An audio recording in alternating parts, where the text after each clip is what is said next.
It's my pleasure today to be speaking with James Drage, who I had the distinct pleasure to meet at the New York City Health Innovation Week earlier on this month. James, wonderful to see you and have you on the program. For those in the audience that aren't familiar with you, if you would, we'd love to hear a little bit of a background on yourself. Yeah, thanks, Jerry. Just, really quick, I started in the M&A industry, did a couple startups, became a VC. One of the companies we invested in was in the special homes for special care or special needs space, which led us into pharmacies, nursing homes, retirement homes. And as we tried to scale those businesses, I was introduced to digital health. And so once I found digital health, I found HITLAB, found the program at Columbia, and now I'm kind of, I guess, part of the cult. Well, it's wonderful to have you as part of the community, James. And I think the founders especially, and some of the investors who are on the program today would love to hear from you about some of the primary reasons right now. And digital health isn't, it's not a new thing, but VCs we're seeing are increasingly investing in it right now. Can you give us some of the reasons you're seeing as to what the uptick is in terms of the investments coming in? Yeah, for me, I think it's probably that it's, as you said, it's not new. So it's been de-risked. I think, I told a story at the New York event that, my first digital health investment was back in 2014. And that company failed and we lost all our money. And, it was a sad story because the company's technology was fantastic and it worked, but it was too early. And so I think one of the things that's happened now is that it's no longer too early. There's lots of proven use cases, but most importantly, consumers, physicians, and healthcare systems, payers are all comfortable with digital health, and they've all seen success stories from it. And so once you see success stories, you believe that the next one could also be a success story.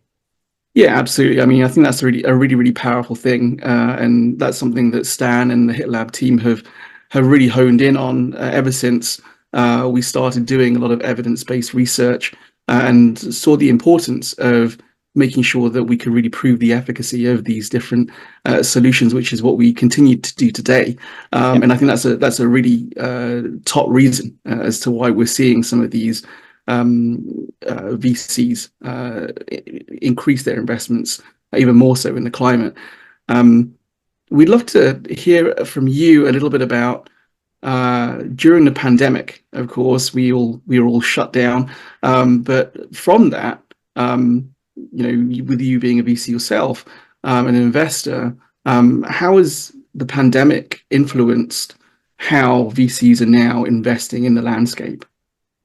Again, I think it comes down to this idea that it's mainstream now, or it's more mainstream. Look how we're talking right now, right? This idea that, I could attend a virtual conference and get value from it. I think in 2018, people would have said, no, you have to fly in, you have to be in person. Now I think it's just, we do this multiple times every day and we get value from it. And so we also saw that telehealth works. We also saw that Livongo could increase, adherence and, diabetes management outcomes. And so, we've seen all these things, but it all happened because COVID forced it to happen.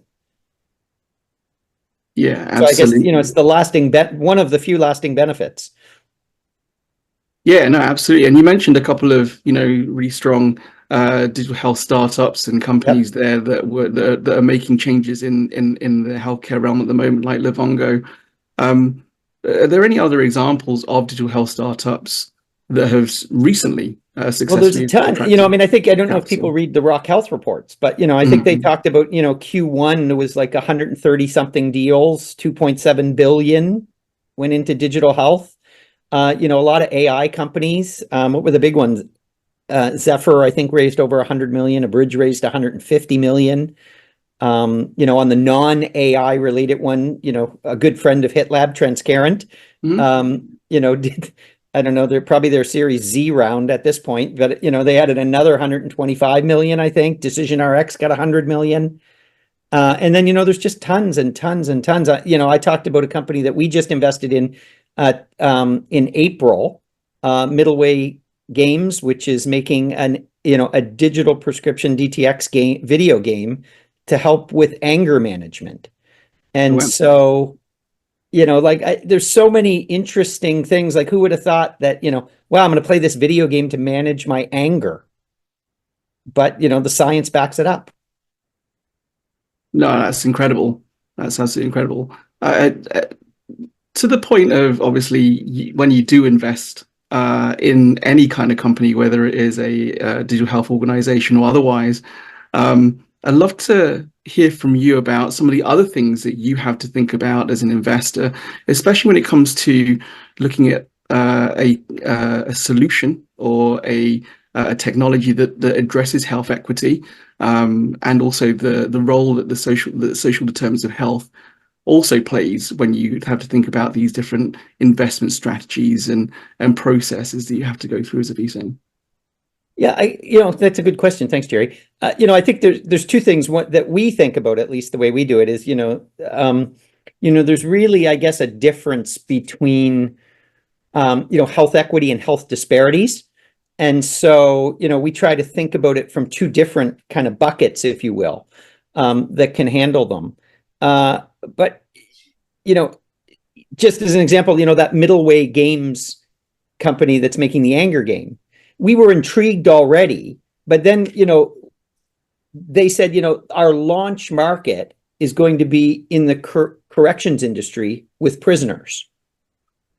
And so, that was immediately interesting because, here's a market that's traditionally underserved, but that also has large, health problems. I'm going to call anger a mental health condition or a behavioral health condition.